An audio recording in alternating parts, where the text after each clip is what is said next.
ഞാൻ കുറച്ച് ദിവസങ്ങളായിട്ട് ഫോണിൽ അഡിക്റ്റ് ആയി കേട്ടോ. എനിക്ക് ഫുഡും വേണ്ട, ഉറക്കവും വേണ്ട, വസ്ത്രവും വേണ്ട, ഒന്നും വേണ്ട, ഫോൺ മാത്രം മതി. അപ്പം ഞാൻ വിചാരിച്ചു ഈ ഫോണൊക്കെ ഒന്ന് എടുത്ത് വെച്ചിട്ട് ഒന്ന് പ്രൊഡക്റ്റീവായിട്ട് തിങ്ക് ചെയ്യാമെന്ന്. എൻ്റെ ഫ്രണ്ട് എനിക്കൊരു ബുക്ക് ഗിഫ്റ്റ് ചെയ്തിരുന്നു കേട്ടോ, പ്രിയങ്ക ചോപ്രയുടെ അൺഫിനിഷ്ഡ്. അപ്പം ഞാൻ വിചാരിച്ചു ഇത് വായിച്ചിരിക്കാമെന്ന്.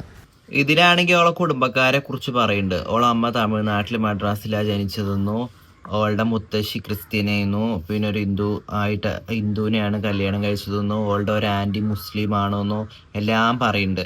ഇത് വായിച്ച് കുറച്ചായപ്പോൾ എനിക്ക് ഒരേ ഇവരൊക്കെ ആരാ, ഓലെ കാണാൻ എങ്ങനെ ഉണ്ടാവും എന്ന് അറിയാൻ വേണ്ടിയിട്ട് ഞാൻ ഗൂഗിൾ എടുത്തിട്ട് ഓരൊക്കെ തപ്പി നോക്കി.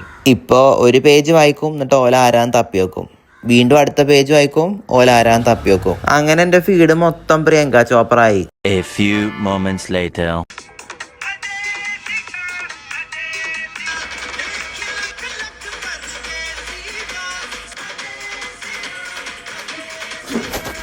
ഇപ്പൊ ഞാൻ ഓളുടെ പാട്ടുകൾക്ക് അഡിക്റ്റ് ആയി. ഇനി എന്ത് ചെയ്യാ?